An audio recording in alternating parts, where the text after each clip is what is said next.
ಇಷ್ಟರ ನಡುವೆ ಒಂದಿಷ್ಟು ಚರ್ಚೆಗಳು ಜೋರ್ದಾರಾಗಿ ನಡೀತಾ ಇದ್ದು. ಸ್ವತಂತ್ರವಾದ ಮೀಡಿಯಾಗೆ ಬೇಕಾಗಿರುವುದು ಸ್ವತಂತ್ರ ಧ್ವನಿ. ಆ ಸ್ವತಂತ್ರ ಧ್ವನಿ ಉಳಿಸಲು ನೀವು ಮಾಡಬೇಕಾದದ್ದು ಇಷ್ಟೇ. ಅದೇನಪ್ಪಾ ಅಂತಂತಂದ್ರೆ ನಿಮ್ಮ ಕೈಲಾದಷ್ಟು ಸಹಾಯ ಈ ಚಾನಲ್ಗೆ ಮಾಡಿ ಹಾಗೂ ನಿಮ್ಮ ಧ್ವನಿಯನ್ನು ಕಾಪಾಡಿಕೊಳ್ಳಿ ಈ ಒಂದು ವಿರೋಧಿ ಗುಂಪುಗಳಲ್ಲ.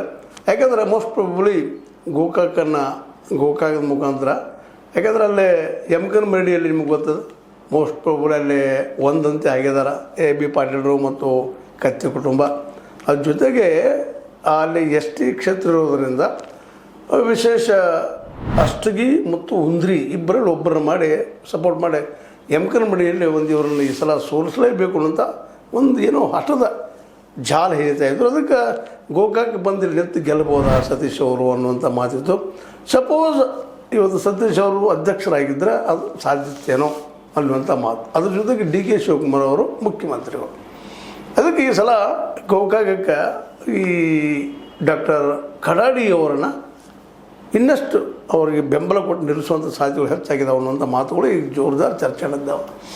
ಅದನ್ನು ನಿಮ್ಮ ಜೊತೆ ಮಾತಾಡೋ ಶೈಲಿ ಇದ್ದಿದ್ದು. ಡಾಕ್ಟರ್ ಮಾತೇಶ್ ಕಡಾಡಿ ಅವರು ಸಹ ಸುಮ್ಮನೆ ಕುಳಿತಿಲ್ಲ, ತಮ್ಮ ಕೆಲಸವನ್ನು ಮಾಡ್ತಾಯಿದ್ದಾರೆ. ತಮಗೇನು ಹಾದಿಗಳಿದ್ದಾವೆ, ಇಲ್ಲಿ ಲೋಕಲ್ ಪೊಲೀಸಿಂದ ಏನು ತೊಂದರೆ ಆದ್ರೆ ಮತ್ತೇನೋ ಆದ್ರೆ ಯಾರ್ಯಾರು ತೊಂದರೆ ಒಳಗಾಗಿರ್ತಾರೆ ಅವ್ರ ಬೆಂಬಲಗೂ ನಿಲ್ಲುವಂಥದ್ದು ಪ್ರಯತ್ನ ಮಾಡಿದ್ದಾರೆ.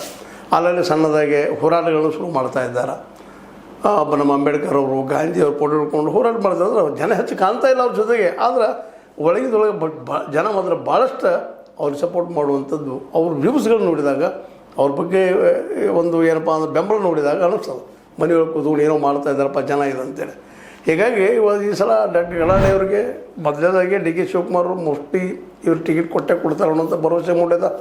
ಯಾಕಂದ್ರೆ ಇಲ್ಲಿವರೆಗೆ ಒಂದು ಭರವಸೆ ಇರಲಿಲ್ಲ. ಸಿದ್ದರಾಮಯ್ಯನವ್ರು ಹೇಳಿದ್ದೆ ನಿಮಗೆ ಇದ್ದಿದ್ರೆ ಅದು ಮೋಸ್ಟ್ ಪ್ರಾಬಬ್ಲಿ ಅವರು ಸಾಧ್ಯ ಆಗ್ತಿಲ್ಲ. ಮತ್ತು ಅದ್ರ ಜೊತೆಗೆ ನಮ್ಮ ಸತೀಶ್ ಅವರು ಏನಾದರೂ ಅಧ್ಯಕ್ಷರಾಗಿದ್ದರಂತೂ ಪೂರ್ತಿಯಾಗಿ ಕಡಾಡಿ ಅವ್ರಿಗೆ ಈ ಸಲ ಭಾಳ ಕಷ್ಟ.